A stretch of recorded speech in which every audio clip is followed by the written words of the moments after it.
Welcome back to my channel! Guys, for this video, magugupit po tayo ng medyo wavy at medyo buhaghag ang buhok ng ating customer. Gugupitan po natin siya ng short layered haircut. Ang tawag ko po sa ganyang gupit. Or bob cut.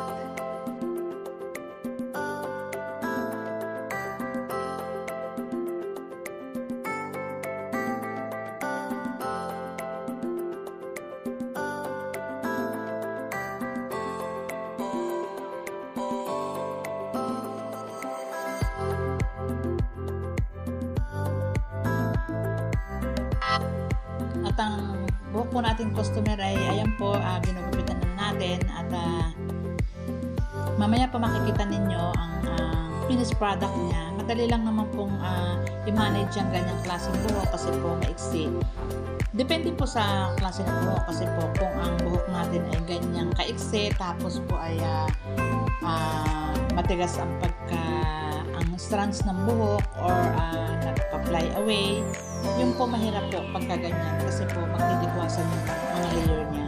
Pero ito po ay hindi naman po siya nagtikwasan kasi palagi pong ginagawa sa kanyang gupit ay ganyan. At araw-araw nakikita ko po siya kasi po malapit lang po yung bahay niya sa akin. Kaya sigurado akong hindi siya nagtitikwasan pag tuyo yung buhok niya.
Ayan guys, patapos na, patutuyuin ko lang yung kanyang buhok ng blower at sa likod ko lang siya itinapat yung blower para po mag-volume yung kanyang buhok pagka natuyo. Ganyan din guys ang inyong gawain kapag ganyan ang style ng inyong hair, sa likod po ang blower hanggang sa matuyo para po naka-volume siya. Salamat guys sa panonood at huwag kalimutang mag-subscribe please.